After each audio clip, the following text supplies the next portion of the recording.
গন্ধস্পে দ্বাদশ সরোবর যমুনা পলিন ব্রজধাম ব্রজবাসীকে নমঃ। নমঃ গন্ধস্পে পার্থ সারথি বাসুদেবায় রঘুনাথ লক্ষ্মীনারায়ণ জগন্নাথ বলরাম সুভদ্র শ্রীক্ষেত্র পরিরামকে নমঃ। নমঃ গন্ধস্পে চারধামকে নমঃ। নমঃ গন্ধস্পে গঙ্গা ভগীরথী যমুনা পতিত পাবনীকে নমঃ। নমঃ গন্ধস্পে গঙ্গা সরস্বতী যমুনা ব্রহ্মকুণ্ড গীতা ভুবন ব্যাসাসনে শিবায় নমঃ। নমঃ গন্ধস্পে নান্দরূপে নমঃ। নমঃ গন্ধস্পে নান্দভূতায় নমঃ। নমঃ গন্ধস্পে আদিত্যাদিত্য গ্রহ বিপ্রাতিকে নমঃ।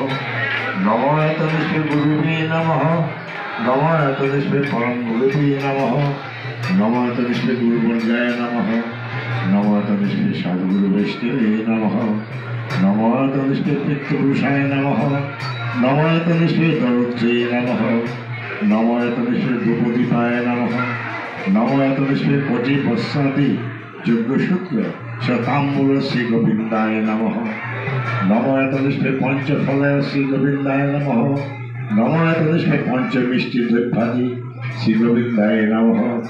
নমঃ গন্ধস্পে পুণ্যপাত্রে পুণ্যরাজ ভান্ডারে শ্রী গোবিন্দায় নমঃ। তোমাদের দীক্ষা নিতে আসছে কেন নাই জানো না? দেখা দিয়ে গেল আসল তত্ত্ব তোমরা জানো না। দীক্ষা হলো দক্ষতা প্রাপক্য পার্থিত্য। এখানে একটা মূল কথা হলো দীক্ষা হলো কৃষ্ণের নিত্যবাস তুমি যে তার পুত্রহীন তুমি। আজকে তোমার পুত্র হবে মানে আগেদের পুত্র মরে গেছিল মুখ্য পুত্র হবে আজকে। আমরা 4 লক্ষ বার মানুষ করে জন্ম নিয়েছি, একবার মেয়ে কুল একবার পুরুষ কুল। আমাদের পুত্র হয় না। পুত্র যদি গুরুদেব দীক্ষা দেয় তখন। তো তুমি যদি দীক্ষা দিতে আসছো কোন মন্ত্রে দীক্ষা নিবে যদি জিজ্ঞেস করো? কৃষ্ণ মন্ত্রে দীক্ষা নিচ্ছি। কৃষ্ণ মন্ত্রে দীক্ষা তো নিচ্ছ, তাই প্রমাণ রাধারমন্ডল গোপানন্দজি মন্দির বৃন্দাবন স্বামীদের কাছে বিগ্রহ ধরা দিয়েছিল। প্রথম শাখা দেখলাম, দ্বিতীয় শাখা আনন্দ শাখা, তৃতীয় শাখা নবদ্বীপ গোবিন্দ বাড়ি, চতুর্থ শাখা টেম্পল, পঞ্চম শাখা শিলং, ষষ্ঠ শাখা আগরতলা, সপ্তম শাখা বরিশা। এটা গোস্বামীরা পরবর্তী জেনারেশন করে গেল। এখন বর্তমানে বোড়াতে 8টা, কলকাতা পশ্চিমবঙ্গ 8টা, আগরতলা 1টা। এই সকলটা 45 বছরে প্রতিষ্ঠিত হয়েছে। 44 বছর যাবৎ চালু হচ্ছে। এই যে তোমাদের প্রমাণ বৃন্দাবনের মূল। এই জন্যই তোমাদের খ্রিস্টমন্ত্রে দীক্ষা নিয়েছে প্রমাণ। আর একটা কারণ হলো তোমরা দীক্ষা নিয়েছ, তোমরা এই কৃষ্ণের গুরুত্ব গুরুত্ব দিতে হবে। যদি কৃষ্ণ মন্ত্রে দীক্ষা নাও কৃষ্ণের গুরুত্ব গুরুত্ব দিতে হবে। শিব মন্ত্র দীক্ষা নিলে শিব গুরুত্ব গুরুত্ব দিতে হবে।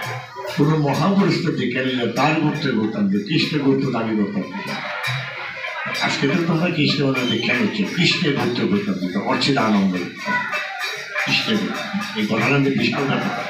এটা তোমরা যদি প্রশ্ন উত্তর দিতে যাও এইভাবে দিবে বাসুদেব কৃষ্ণের গুরুত্ব, বাসুদেব কৃষ্ণ।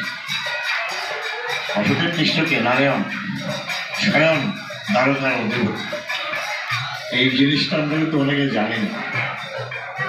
অনেক ব্রাহ্মণ করে জন্ম নিয়ে আমরা কাছে আছি, পাখা হয়ে পাখারা জামানের সঙ্গে নাম কি শ্রীগুরুদেবের সঙ্গে চৈতন্যমঠ প্রভুদেব পরিবার মিলে প্রমাণ দেখাতে হবে। নবদ্বীপ যখন প্রমাণ করেছেন এই যে বিজ্ঞান, এই যে বিজ্ঞান দেখেছ উপরে ছবিগুলো দেখেছ? আচ্ছা, বিষ্ণু পেটে তার সঙ্গে লীন হয়ে গেল। শাড়ি পরালে বিষ্ণুপ্রিয়া, ধুতি পরলে গৌরহরি। কাছে দেখো শাড়ি পরানো, হ্যাঁ, সব অলঙ্কার যা দেখো সব বিষ্ণুপ্রিয়া। মানে বিষ্ণুপ্রিয়া তাতে লীন হয়ে গেল, মিশে গেল।